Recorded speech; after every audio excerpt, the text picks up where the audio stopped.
Yan, lumalaki na po mga ka-farmers po yung ating mga bunga. Ayun. Ang dami po nito. Size na rin po siya ng gaholin. Ayan, mabilis po ng kanyang pagkalaki. Kaya eto, madami po itong bunga na ito.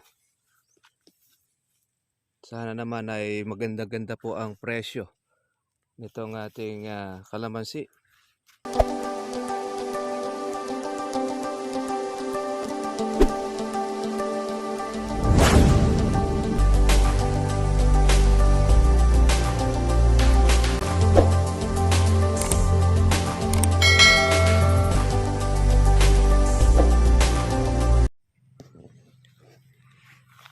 Yan, lumalaki na po mga ka-farmers po yung ating mga bunga.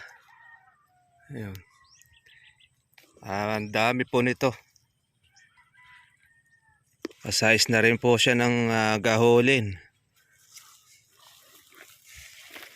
Ayan, mabilis po ng kanyang pagkalaki. Kaya eto,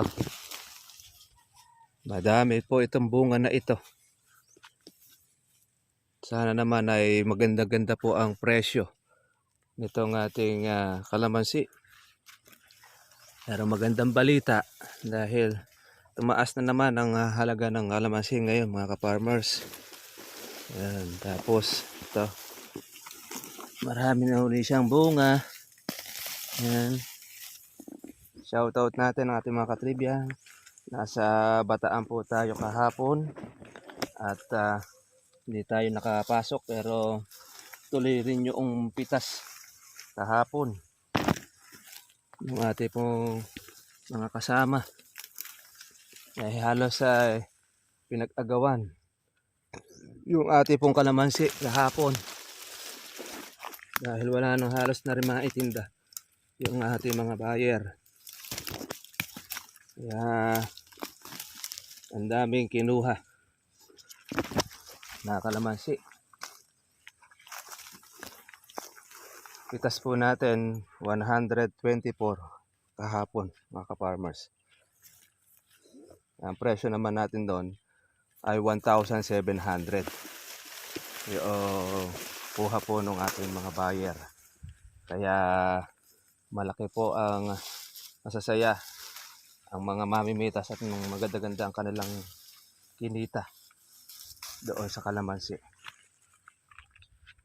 Maganda rin po at yung ating bunga ay marami rin nakuha. Yung pong ating bata, mahigit 2 taon pa lang yon. O tinamat po ninyo yung ating mga gaholin. May gaholin, may gasaresa. Ayan. Lumalaki-laki na rin itong ating kalamansi. Kaya pagka tayo ay magpapahalaw, may makukuha at makukuha ulit po tayong bunga. Mga farmers, napakainam na business. At na-tsempuhan mo ang magandang presyo. Ayan. Hindi ka matatalo. Basta tasipag ka lang mag-alaga.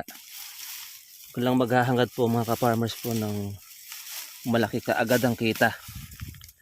Kasi kung minsan meron gusto ka agad ay malaki ang kita sa kalamansi.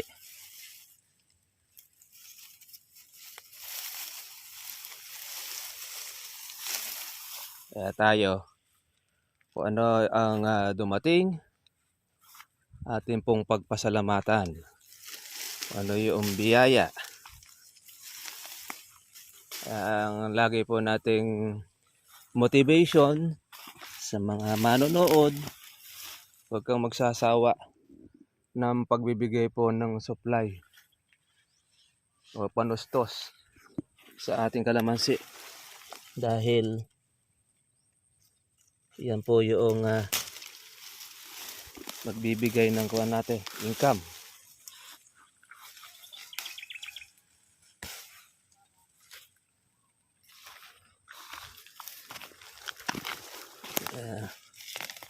natin itong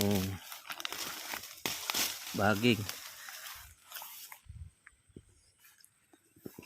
Oh. Ang dami na naman uli mga buko. Ayan.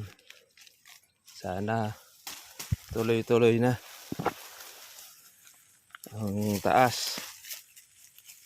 Nakaubusan ang mga buyer.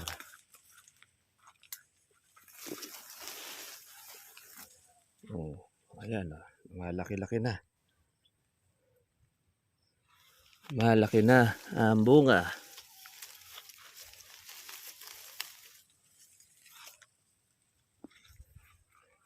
Ayan, pati rin yung ating mahahalaw.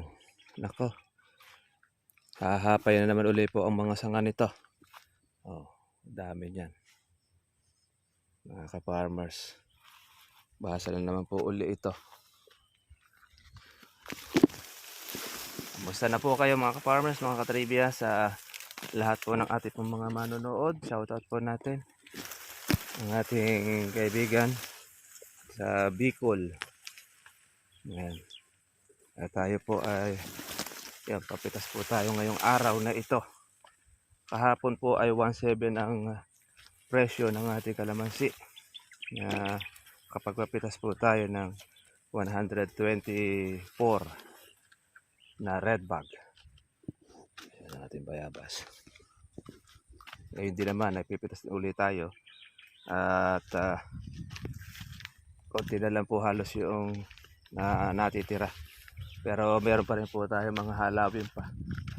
Okay, mga farmers, God bless sa inyo lahat. Kita tayo bukas para sa susunod po natin vlog. Bye-bye.